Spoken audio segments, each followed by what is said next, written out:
আসসালামু আলাইকুম। আজকে ডিমের লাচ্ছি বানিয়ে দেখাচ্ছি। এটা খেতে দারুণ মজার হয়। আর যারা ভিন্নভাবে কোনো রেসিপি বানাতে চান, এই ডিমের লাচ্ছিটা বাসায় ট্রাই করতে পারেন। যাদের কাছে পুডিং ভালো লাগে তারা চাইলে এই ডিমের লাচ্ছিটা বানিয়ে ফ্রিজে ঠান্ডা করে তারপর পরিবেশন করতে পারেন। খেতে অনেক মজার হয়। ডিমের লাচ্ছির জন্য নিয়েছি 2টো ডিম। তারপর এখানে দিয়ে দিচ্ছি 2 চা চামচ চিনি।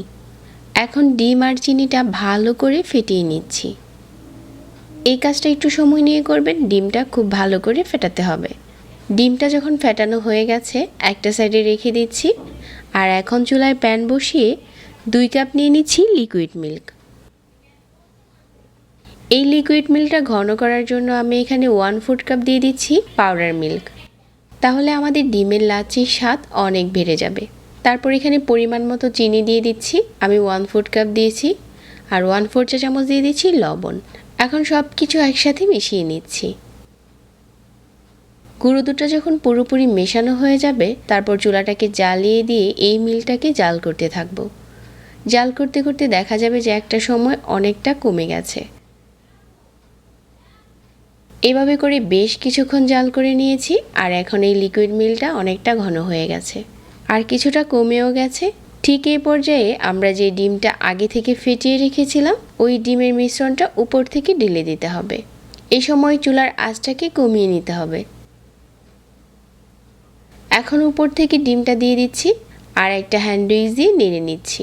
এভাবে করে উপর থেকে ডিমটা দিতে থাকবো আর নেড়ে মিশিয়ে নেব। আপনাকে এই কাজটা একদম মিলটাকে ঘন করে তারপর করতে হবে। রান্নার শেষের দিকেই এই ডিমটা উপর থেকে ঢেলে ঢেলে মিশিয়ে নিতে হবে। এইভাবে করে ঢেলে নিচ্ছি আর মিশিয়ে নিচ্ছি। এখন পুরোটা ঢালা হয়ে গেছে আর এই মিশ্রণটা দেখতে এখন ঘন হয়ে গেছে। তো এই পর্যায়ে আমি এখানে দিয়ে দেব কিছু কিশমিশ। এটা অপশনাল, আপনারা যদি চান দিতে পারেন, আবার চাইলে স্কিপও করতে পারেন। কিশমিশটা দিলে খেতে আরও ভালো লাগে। আর কারো যদি ইচ্ছা হয় এখানে ফ্রেশ কোরানো নারিকেলটাও নিতে পারেন। আর এখানে 4-5টার মতো এলাচ খুব ভালো করে গুঁড়ো করে নিয়েছি আর এটা দিয়ে দিচ্ছি।